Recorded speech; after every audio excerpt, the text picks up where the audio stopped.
Having released their content roadmap for 2017 not too long ago, Ubisoft are just on the cusp of releasing their April update and the No Compromises DLC pack for PlayStation 4 next week. That's the 17th of April and 18th of April respectively, and we got to go hands-on with it just the other day. So here we go with 2 new game modes and 3 non-lethal weapons. First up is the big one. This is Showdown Mode, and it was originally going to be part of the No Compromises DLC pack, but it's been splintered off from that just to become part of the free content update for all players, which is out on April 17th.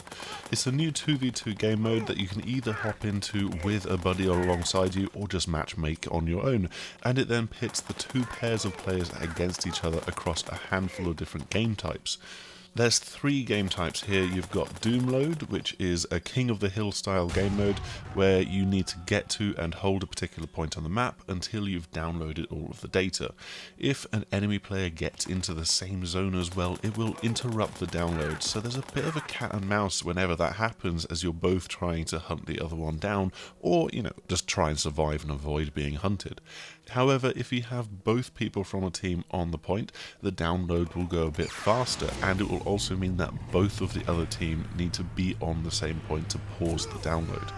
It's a pretty tricky game mode at times that can easily swing back and forth, and you can get a bit of momentum rolling, especially if you start using remote bombs, start setting traps to defend a location, or maybe as an attacker you break out the flying drone to make people's lives more difficult with bombs being dropped from the sky. The second game type is called Steal the Hard Drive. It's a simple out-and-out race to an item in the world that you need to pick up in order to score a point. And then it's best of 3. They're rarely in the easiest of places to get to, so you might need to think a bit about maybe using a vehicle to get a foot up to be able to jump up to the ledge, or even using a drone to get at a HDD that's been placed under a lorry, for example. You might also find yourself way behind in the race, so you might think, meh, we'll get the next one, so let's hang back for now. But aside from that, it's a pretty straightforward mode.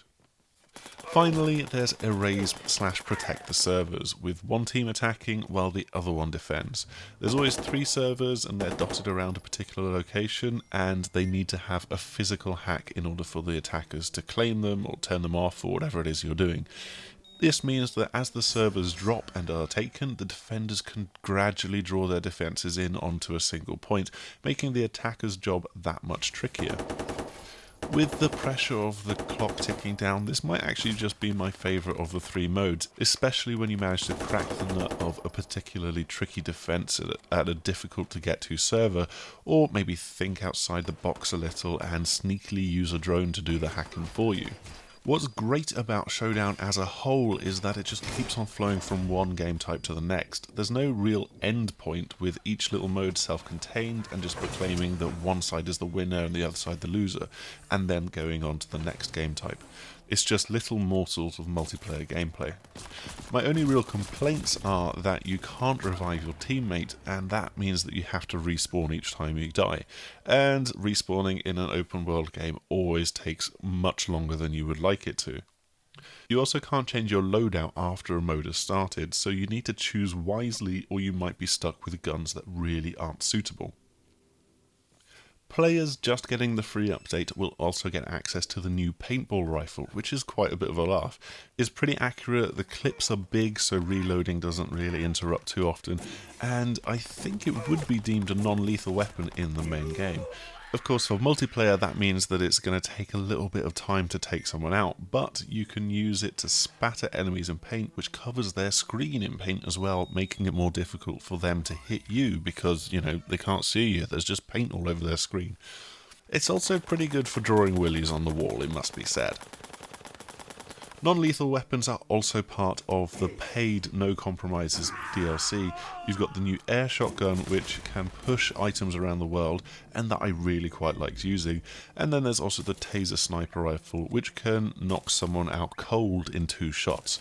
Of course, you're going to need a fair bit of skill to manage that, so if you're just going for the win, you might prefer to crack out a grenade launcher or an assault rifle with bullets, for example. The second mode is multiplayer races, because Ubisoft have taken the single player time trials from the main game and turned them into a multiplayer mode. You've got motocross, you've got e-karts and drones all featured, and they're actually quite a lot of fun. If you've played the single player game, they will no doubt feel very familiar, reusing the same kind of tracks, just that you're now battling against other players online. Motocross has to be my favourite just because I got on with the handling best, and yes, that's true even though the motorbike handling in Watch Dogs 2 is not that great. And on top of that, the point-to-point races really get to explore the world and race around the entire city. E-karts are for me a little less awesome, with tricky handling and a smaller circuit from the handful that we tried, while drone races feel like they're done and dusted in a matter of moments as you just race through the checkpoints on the way to the finish line.